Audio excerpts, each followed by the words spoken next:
I have to turn my hip, step out, and now I'm a big believer in keeping things simple. And simple means basic. But basic doesn't mean that it's not going to be effective. The difference between a beginner and an expert in any fighting system, the expert, they're actually experts at the basics. And one of the best basic strikes out there, straight punch.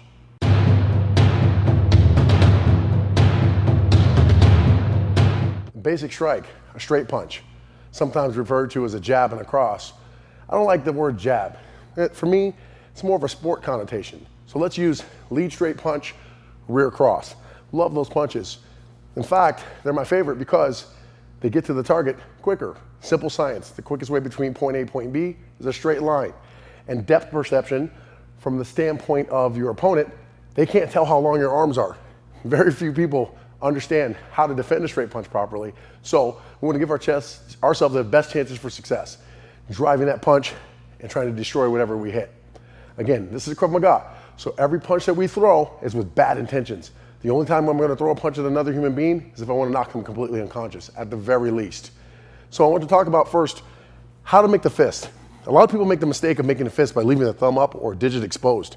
This is terrible. In fact, this is a good way to get your thumb broken, by having your thumb exposed. Same thing goes for tucking your thumb inside your fingers. This is improper. Your thumb should be outside and going down your index finger and your middle knuckle, because that's where the punch wants to land. All of your weight should be on your index finger and your middle knuckle. You talk to a lot of guys who've had street fights, and you'll see that little mark on their hand where they've broken their finger before. That's a boxer's break, and that typically happens because they made the fist improperly, or they made the punch improperly by allowing their elbow to sail outside, and now they lead with the smaller knuckles in the hand. That's bad news, because now if you break your hand, and most people are going to use their best hand to throw a punch, which also probably happens to be the hand that they draw with, now you're down an asset. So knowing how to throw a punch is extremely important when you're talking about using hand-to-hand combat. Okay, and talking about the punch, how the punch is going to land. Listen, again, we're throwing this punch with ruthless aggression and malicious intent to do extreme amount of damage to the target. There is no messing around with this punch. Okay, so again, just to cover some of the finer points. The fist, now my fist is loaded. I'm not squeezing my fist really tight, because that's going to slow me down and actually even cause maybe some tension to exist in the elbow and shoulder. I could damage myself. So it's almost like I'm holding an egg in my hand without trying to crack it, but not trying to drop it at the same time. I will tighten my fist on impact. Again, leading that punch with the big knuckles, the index finger and the middle finger knuckle, that's where the punch needs to land.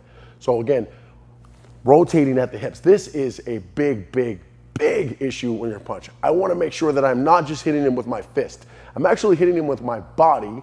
My fist becomes an extension of my core, and power comes from the ground up. So all of this rotating principle of my hips, that energy and that momentum that I'm building into my body and my core is now going to extend out of the punch, bang, right into the target, and drive this guy's teeth, hopefully down his throat and into his pancreas somewhere. That's what we're trying to do with this guy when we're trying to hit people. Okay. So this right cross, the right cross that I'm using here, this is our big power punch. This is the punch where most people say, man, this guy's got to develop your other weaknesses. Work on your hook punch, work on your uppercut. I say nonsense, not for self-defense. In fact, let's go the opposite way with this. Let's make our strengths stronger. It's a waste of time in your life to work on your weaknesses in a situation like this. You're going to revert to what you feel you're best at anyway. So let's work on this right hand. And for most people, our big rear punch. So again, I'm going to show you a negative demonstration first. The first is an improper way to throw a punch. This is not the way I want you to do it, but you'll see this a lot. Big wind up and follow through like I'm throwing a baseball. Or big wind up back here. That punch will never land. He's going to see this coming. His peripheral vision will pick up this big circular motion. I alluded to this earlier when I was talking about keeping the elbow down and making the punch linear. So now he can't understand, doesn't see how long my punch in fact is. And it gets on him quicker because of his depth perception or his lack of it. Okay, so now the target's right here. I'm sitting here, I'm just going to drive through the punch. Drive through this punch. Again, here, rotating the hip. Driving through. It's not just my arm. It is not here. It is my hips. Everything driving through my entire body. And again, I'm visualizing when I hit this man, his face turns to dust. That's what I'm looking for. Looking to completely destroy him and take away all hopes that he had of doing whatever he did to me to make me hit him.